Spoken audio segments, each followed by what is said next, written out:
2 Tawarik pasal 14, kita akan baca ayat yang pertama sampai dengan ayat yang ketiga. 2 Tawarik pasal 14, ayat yang pertama sampai dengan ayat yang ketiga. Saya akan bacakan untuk Bapak Ibu sekalian. Kemudian Abia mendapat perhentian bersama-sama dengan nenek moyangnya.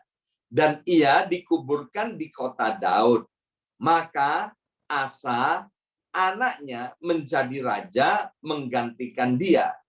Pada zaman pemerintahannya, negeri itu aman selama 10 tahun.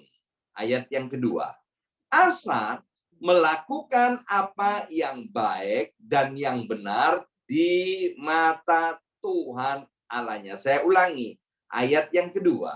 Asa melakukan apa yang baik dan yang benar di mata Tuhan Allahnya. Ayat yang ketiga, ia menjauhkan mesbah-mesbah asing dan bukit-bukit pengorbanan, memecahkan tugu-tugu berhala dan menghancurkan tiang-tiang berhala. Nah, Bapak Ibu sekalian, Salomo punya anak namanya Rehabiam, ya. Rehabiam punya anak namanya Abia. Abia punya anak namanya Asa. Jadi yang sedang kita pelajari hari ini yaitu Asa. Siapa Asa? Asa itu adalah garis keturunan Raja Salomo. Asa itu adalah buyut, ya, cucu buyut daripada Salomo. Nah, Alkitab berkata, selama pemerintahan Asa menjadi raja di Yehuda, maka keadaan negeri itu aman, diberkati oleh Tuhan. Mengapa? Karena Asa itu melakukan apa yang baik dan yang benar di mata Tuhan. Bapak Ibu sekalian, banyak hal yang baik tapi belum tentu benar di mata Tuhan. Tapi kalau benar di mata Tuhan, itu pasti segala hal yang baik. Karena ukuran baik tiap orang nggak sama. Tapi kalau ukuran benar itu sama. Apa ukuran benar? Ukuran benar adalah segala sesuatu yang sama dengan Alkitab atau firman Tuhan. Itu adalah benar, Bapak Ibu sekalian. Nah, maka itu perlu sekali untuk setiap kita hari ini kita akan ambil keputusan untuk kita melakukan apa yang baik dan yang benar di mata Tuhan. Rajin ibadah, rajin doa fajar, rajin sembahyang, rajin melayani Tuhan. Itu semuanya baik, Bapak Ibu sekalian. Tapi apakah hal itu menyenangkan hati Tuhan atau tidak? Jawabannya belum tentu, saudara, ya kan? Maka itu Bapak Ibu sekalian, jangan hanya kita punya iman kepada Tuhan. Iman itu baik, tapi iman tanpa perbuatan, Alkitab berkata, itu adalah iman yang kosong, iman yang mati, iman yang sia-sia. Nah, apa yang didemonstrasikan oleh Asa ini, Raja Yehuda? Maka dia melakukan apa yang benar dan baik di mata Tuhan, selain rajin ibadah, melayani Tuhan, melakukan segala sesuatu dengan iman, maka tindakan yang dilakukan oleh Raja Asa tadi dengan jelas dikatakan dia memecahkan tugu-tugu berhala. Dia menghancurkan tiang-tiang berhala dan semua kemudian dijauhkan. Jadi dipecahkan, dihancurkan, dijauhkan, ya, dibuang jauh-jauh dari Yehuda, dibuang jauh-jauh dari kehidupan Raja Asa, dibuang jauh-jauh dari kehidupan rakyat Israel. Jadi penting sekali Bapak Ibu sekalian, kita beribadah, kita sembahyang, kita melayani Tuhan, kita ke doa fajar penting, tapi ada hal yang penting yang tidak boleh kita lalaikan. Yang satu harus dilakukan, yang lainnya tidak boleh diabaikan, yaitu jangan ada berhala di dalam hidup kita. Ayo bersama saya ucapkan, jangan ada berhala. 2, 3, jangan ada berhala. Jadi Tuhan harus menjadi satu-satunya Allah yang dinomorsatukan dalam hidup kita. Saya bilang begini, saudara, ukuran sepatu saya itu nomor 42 ya. Jangan ada yang kirimin sepatu, saya sudah punya sepatu banyak banget ya. No, Tuhan itu harus jadi nomor 1, bukan nomor sepatu, ya kan? Kalau nomor sepatu kan belakangan ya.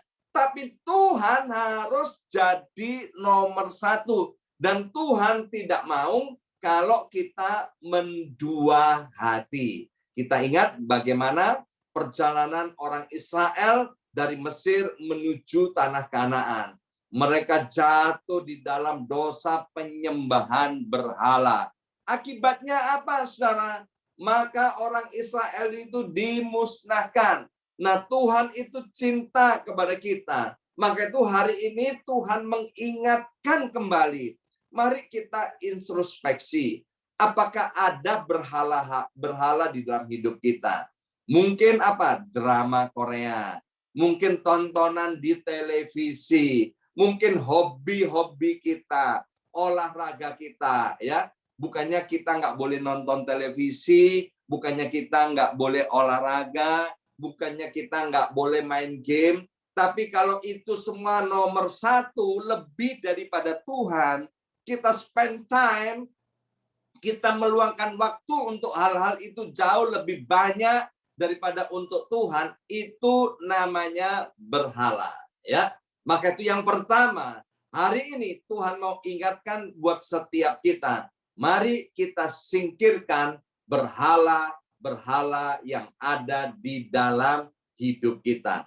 Hal yang kedua, Bapak Ibu sekalian, saya akan bacakan dari ayat yang ke-11 dan ayat yang ke-12 ya. Kemudian Asa berseru kepada Tuhan Allahnya, "Ya Tuhan, selain daripada Engkau tidak ada yang dapat menolong yang lemah terhadap yang kuat. Tolonglah kami ya Tuhan, Allah kami, karena kepadamulah kami bersandar, dan dengan namamu kami maju melawan pasukan yang besar jumlahnya ini. Ya Tuhan, Engkau Allah kami, jangan biarkan seorang manusia mempunyai kekuatan untuk melawan Engkau." Ayat yang ke-12, dan Tuhan memukul kalah orang-orang Ethiopia itu di hadapan Asa dan Yehuda. Maka orang-orang Ethiopia itu lari tunggang langgang. Nah, Bapak Ibu sekalian, ini yang penting. Tuhan tidak pernah berjanji, Tuhan tidak pernah berfirman bahwa orang yang rajin ibadah, orang yang tidak menyembah berhala, orang yang cinta mati-matian akan Tuhan, tidak akan mengalami masalah. Itu Tuhan nggak pernah janji ya. Jadi tolong please Bapak Ibu jangan sampai salah paham tentang Tuhan. Tuhan sekali lagi tidak pernah berjanji bahwa kalau kita cinta akan Tuhan, kita tidak akan mengalami masalah. Dan kita lihat bagaimana Raja Asa, saudara, dia yang cinta Tuhan, saudara, tiba-tiba ada musuh, saudara. Dan musuhnya nggak nanggung-nanggung, itu bangsa Ethiopia. Alkitab nanti kalau sudah baca keseluruhan pasal 14 ini, Ethiopia itu punya tentara jumlahnya 1 juta orang. Dan 1 juta orang tentara yang terbaik dari Ethiopia ini datang untuk menaklukkan Yehuda. Ya. Dan sedangkan Yehuda punya tentara jumlahnya separuhnya. Alkitab mencatat cuman 580.000 orang, saudara. Jadi nggak mungkin, saudara. Nggak mungkin, ya. Jadi nggak mungkin bisa mengalami kemenangan orang-orang Yehuda ini. Mau dihitung-hitung bagaimanapun tidak mungkin. Tetapi apa yang tidak mungkin bagi manusia, itu mungkin bagi Tuhan. Maka itu Asa tahu, saudara, jalan keluar dari setiap permasalahan yang rumit, saudara, itu adalah Tuhan Yesus Kristus. Amin. Sebab apa yang rumit bagi manusia tidak rumit bagi Tuhan.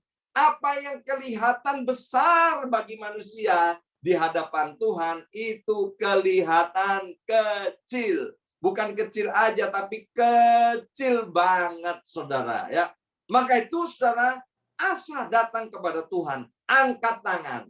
Waktu Musa angkat tangan, tanda menyerah kepada Tuhan. Apa yang terjadi? Yaitu Tuhan turun tangan, Tuhan campur tangan. Sehingga dengan jelas dikatakan tadi ayat yang ke-12, karena Tuhan campur tangan, maka tentara Ethiopia yang jumlahnya 1 juta orang itu bisa dikalahkan. Sehingga selain yang mati itu, maka sisanya lari tunggang langgang meninggalkan kerajaan Yehuda itu. Hari ini, Bapak Ibu sekalian, mungkin kita punya masalah, ya. Mungkin ada yang kita ngalami masalah kesehatan. Mari kita datang kepada Tuhan dan percayalah, kesehatan yang mungkin rasa-rasanya buat kita sangat menyesakkan, yang rasa-rasanya susah untuk mengalami kesembuhan, percayalah, Tuhan bisa menolong kita. Dan Tuhan mau menolong kita. Namanya adalah Yehova Rafa, Allah yang menyembuhkan. Alkitab berkata dari 1 Petrus 2 ayat 24, oleh bilur-bilurnya maka yang sakit disembuhkan. Mungkin kita punya masalah keuangan, kita punya masalah keluarga, kita punya masalah pekerjaan, kita punya masalah hubungan antara orang tua dengan anak, kita punya masalah hubungan antara suami dan istri. Kita punya masalah hubungan antara menantu dan mertua. Yang kelihatannya sangat menyesakkan dan tidak mungkin ada jalan keluar. Percayalah Bapak Ibu sekalian, apa yang tidak mungkin bagi manusia, itu mungkin bagi Allah. Jangan pernah tanya bagaimana caranya. Tuhan punya cara yang tidak terbatas untuk menolong orang-orang yang berseru kepadanya. Nah, Bapak Ibu sekalian, kalau kita sedang menghadapi persoalan yang menyesakkan, ingat satu hal ini. Ini yang tidak boleh kita lupakan, ya. Ingat satu hal ini, bahwa Tuhan itu menyertai kita. Apapun keadaan kita, dimanapun kita berada, persoalan apa yang kita hadapi, ingat bahwa Tuhan itu menyertai kita, Tuhan itu melihat kita, Tuhan itu maha tahu, Tuhan itu maha hadir, Tuhan itu maha kuasa.